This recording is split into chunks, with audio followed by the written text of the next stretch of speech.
आइए आप सुन रहे हैं वामन अवतार कथा। भगवान वामन के चरित्र से प्रेरक प्रसंग। जो व्यक्ति अपना तन मन धन परमात्मा को अर्पण कर देता है, उसके शरीर और इंद्रियों की भगवान रक्षा करते हैं। तन मन और धन से सेवा करने पर भगवान तुम्हारी प्रत्येक इंद्रिय की चौकीदारी करेंगे। ऐसे व्यक्ति के कानों में, आंखों में, हृदय में कन्हैया का वास होता है। तीन चरण पृथ्वी का एक और भी अर्थ है। सत्व, सतोगुण, रजोगुण और तमोगुण, इन तीनों गुणों को भगवान को अर्पण कर दो। एक शरीर से ईश्वर सेवा करने से तमोगुण घट जाता है। दूसरा, ईश्वर सेवा में धन का उपयोग करने से रजोगुण कम होगा।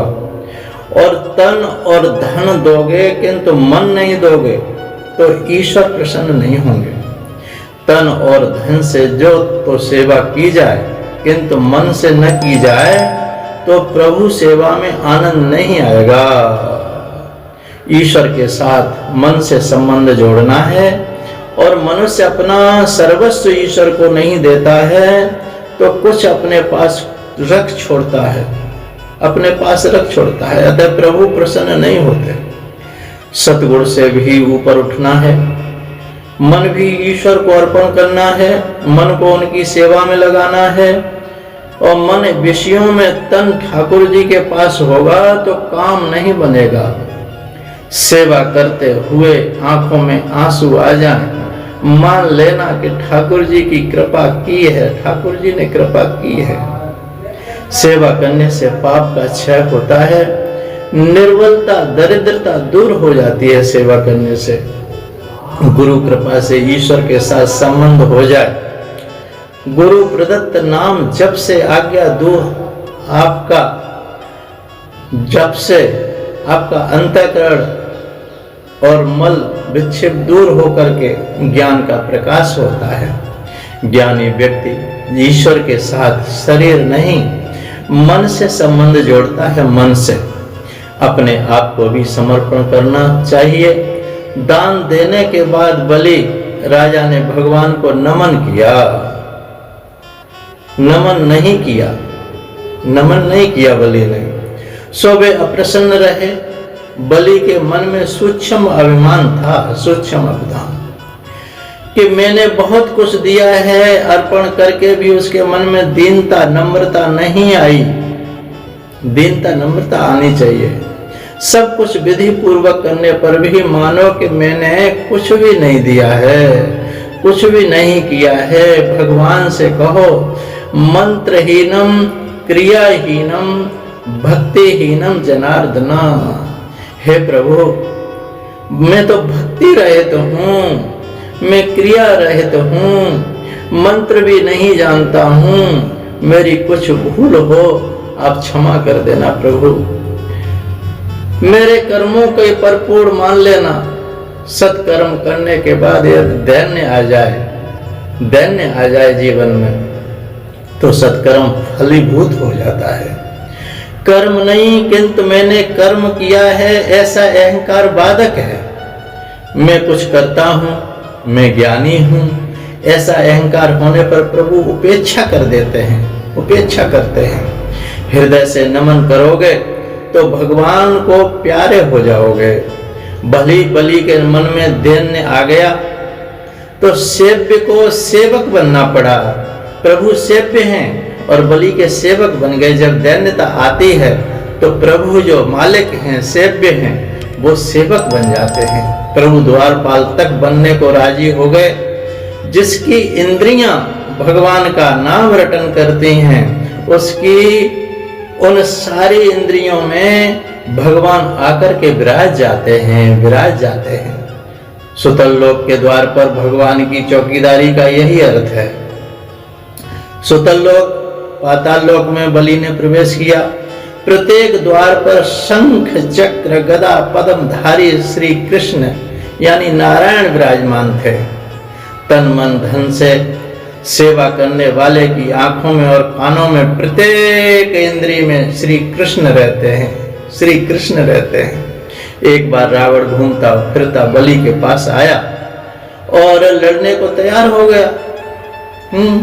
उसने देखा कि बलि के द्वार पर वामन जी चौकीदारी कर रहे हैं, छोटे से ब्राह्मण रूप है। उसने वामन जी से कहा कि वह बलि के साथ युद्ध करना चाहता है।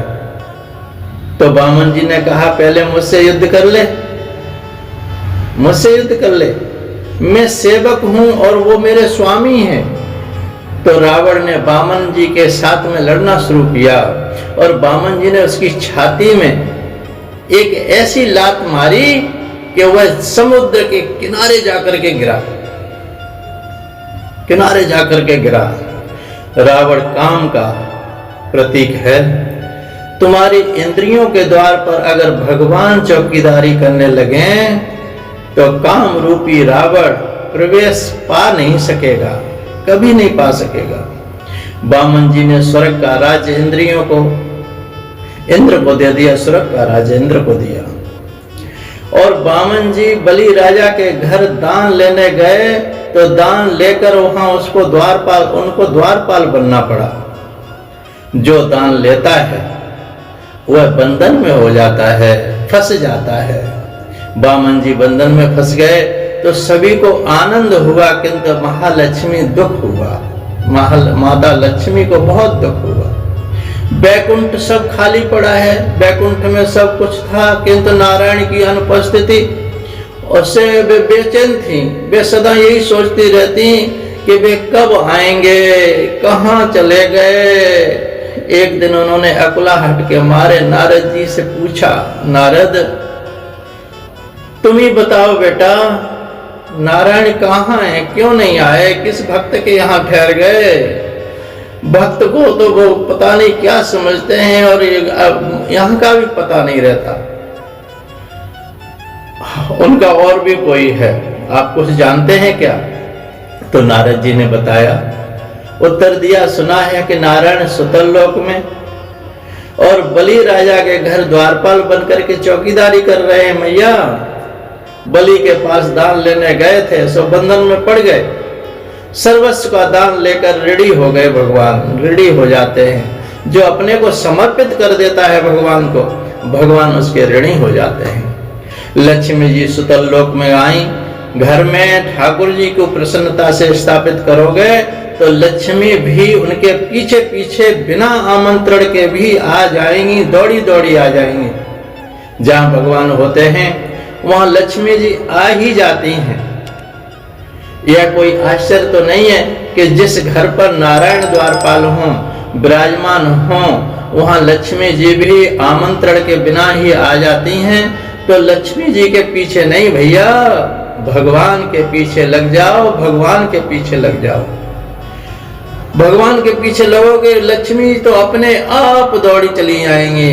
नारायण की आराधना करोगे तो लक्ष्मी जी अपने आप आएंगे।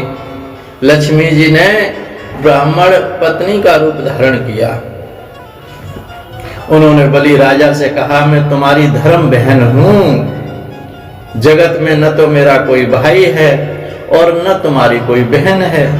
आज से तुम्हारी धर्म भगिनी हूं मैं, तुम मेरे धर्म भ्राता हो। बलि को आनंद हुआ। उसने लक्ष्मी को वंदन किया। उसे दुख था कि आज तक उसकी कोई बहन ही नहीं थी। लक्ष्मी जी के आगमन के साथ सभी को आनंद हुआ, लेकिन स्वयं लक्ष्मी माता को कोई आनंद नहीं हुआ, कोई आनंद नहीं हुआ। उन्हें दुख था कि उनके स्वामी हाथ में लाठी लेकर के और सामान्य चौकीदार की भांति पहरा दे रहे हैं। श्रावण मास आया। लक्ष्मी जी ने राखी के दिन, पूर्णिमा के दिन बलि राजा से कहा कि मैं आज तुम्हें भैया राखी बांधूंगी। बलि राजा ने राखी बंधवा कर बंधन करते हुए लक्ष्मी जी से कहा, बहन आज मुझे तुझे कुछ देना चाहिए, कुछ देना चाहिए। तो जो जी में आए मांग लो, दिल खोल करके मांग लो, जरा भी संकोच नहीं करना। लक्ष्मी जी बोली, मांगते हुए संकोच हो रहा है मुझे भैया, बलि राजा ने कहा, आज वही मांग लो बहन जो तुम्हारे घर न हो। लक्ष्मी जी, वैसे तो मेरे घर में सब कुछ है भैया, किंतु एक वह नहीं है कि जिसके बिना मैं बेचैन रहती हूँ। लक्ष्मी नारायण के बिना बेचैन रहती हैं। मुझे और कुछ नहीं चाहिए, अपने इस द्वारपाल को ही मुझे दे दो, द्वारपाल को मुझे दे दो, तुम उन्हें मुक्त कर दो। बलि राजा, क्यों, क्या यह तुम्हारा कोई रिश्तेदार है? क्या अब लक्ष्मी जी भी अपने स्वरूप में आ गई थी? अपने स्वरूप में आ गई। लक्ष्मी ने कहा, ये तो मेरे नारायण हैं, मेरे सर्वस्व हैं, और नारायण चतुर्भुज रूप में प्रकट हो गए। सुखदेव जी वर्णन करते हैं, राजन, माता महालक्ष्मी भगवान नारायण के साथ श्रावण शुक्ल पूर्णिमा के दिन बैकुंठ धाम में सिधारी ले आई वहां से। इसी की स्मृति में रामानुजाचार्य पंथ के मंदिरों में इस दिन पाटोत्सव मनाने की प्रणाली है, प्रथा है, चली आ रही है तभी से। और इस प्रकार लक्ष्मी जी ने दान से बंधन में आए नारायण को मुक्त कराया, भगवान को मुक्त करा के ले आई। अतः भगवान कहते हैं कि ब्रह्मन् यमनुग्रहेणामि तद्विशो विदनोम्यहम् यन्मदा पुरुषास्तब्धो लोकं मां चाविमन्यते, लोकं मां चाविमन्यते। श्री भगवान ने कहा, ब्रह्मा जी से कहा, मैं जिस पर कृपा करता हूं उसका धन छीन लिया करता हूं, क्योंकि जब मनुष्य धन के मद से मतवाला हो जाता है तब मेरा और अन्य लोगों का भी अपमान करने लग जाता है, इसी कारण से जो प्रहलाद जी भगवान से कहा था, मेरे पुत्र बलि को आपने इंद्रपद तथा स्वर्ग का जो राज्य दिया था वह छीनकर लक्ष्मी भ्रष्ट किया, वह बलि पर कृपा ही की है आपने भगवान, आपने बलि पर कृपा की है। बलि के यहाँ लक्ष्मी सहित विराजते हैं, एक रूप से बैकुंठ में चले गए भगवान सर्वत्र हैं, और एक रूप से बलि के यहाँ लक्ष्मी और बलि भगवान दोनों ही विराजते हैं। भगवान सर्वत्र हैं, सबके हृदय में हैं। समर्पण भक्ति जिसके होती है भगवान उसके सेवक बन जाते हैं। इस समय पवित्र वामन चरित्र की कथा समय अनुसार यथामति कह सुनाई। पितृपक्ष में उन दिनों में पितृपक्ष में जो इस कथा को सुनता है, पाठ करते हैं, पितरों को सदगति प्राप्त होती है। बोलिए सदगुरुदेव भगवान की जय, सच्चिदानंद भगवान की जय। जय जय श्री राधे, जय जय श्री कृष्ण। सोहम सोहम सोहम।